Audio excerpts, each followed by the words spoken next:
সোনারপুরের পর এবার খোদ দমদম বিমানবন্দরের তৃণমূল সাংসদ অভিষেক বন্দ্যোপাধ্যায়কে ডিম ছোড়ার পরিকল্পনা। শুক্রবার রাতে এই ঘটনাকে কেন্দ্র করে রীতিমতো উত্তপ্ত হয়ে ওঠে পরিস্থিতি। ডিম হাতে বিমানবন্দরের পার্কিংয়ের বাইরে কয়েকজনকে দাঁড়িয়ে থাকতে দেখে এগিয়ে যান কয়েকজন তৃণমূল সমর্থকেরা। ক্ষুব্ধ জনতার সঙ্গে রীতিমতো হাতাহাতি পরিস্থিতি তৈরি হয় তৃণমূল সমর্থকদের।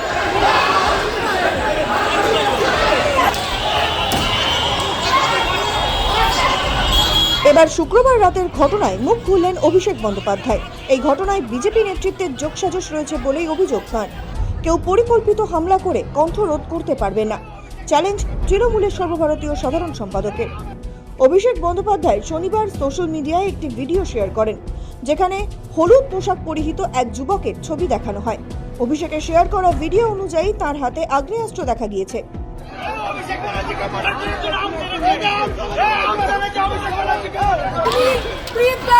আমাদের দাদাকে অভিষেক ব্যানার্জিকে আক্রমণ করবে বলে টিম নিয়ে এসেছিল। আমরা সৌজন্যের খাতিরে হাত জোড় করে বলেছি, এটা আমাদের বাংলার কালচার নয়, টিম কালচার আমাদের বাংলা নয়। বন্দুক ছিল,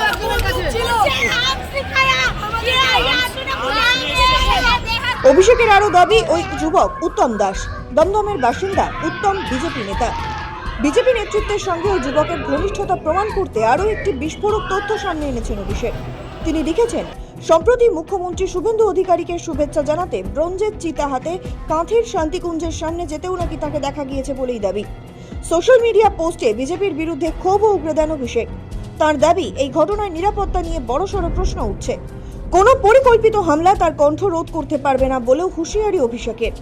ঘটনার সূত্রপাত গত শুক্রবার। লোকসভার স্পিকার ওম বিড়লার সঙ্গে বৈঠক সেরে রাতে কলকাতা বিমানবন্দরে ফিরে আসার কথা ছিল অভিষেকের, কিন্তু তিনি বিমানবন্দরে পৌঁছানোর আগেই সেখানে ডিম হাতে জমায়েত করেন একদল বিজেপি সমর্থক।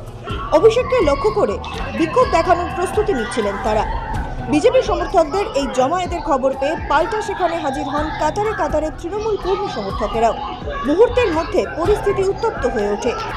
কিছুক্ষণের মধ্যেই সেই বচসা চরম হাতাহাতি এবং মারামারির রূপ নেয়। দুই শিবিরের সমর্থকদের মধ্যে তুমুল হট্টগোল ও মারপিট শুরু হয়ে যাওয়ায় বিমানবন্দর চত্বরে আতঙ্ক ছড়ায়। পরিস্থিতি হাতের বাইরে চলে যাচ্ছে দেখে দ্রুত ঘটনাস্থলে পৌঁছয় বিশাল পুলিশ বাহিনী। দুপক্ষের সমর্থকদের সরিয়ে দিয়ে পরিস্থিতি নিয়ন্ত্রণে আনেন কর্তব্যরত পুলিশ কর্মীরা।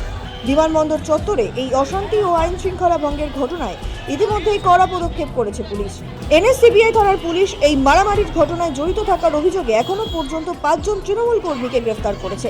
ধৃতদের মধ্যে ব্রাত্য বসু ঘনিষ্ঠ দেবাশিস বন্দ্যোপাধ্যায় ওরফে ফুচুও রয়েছেন।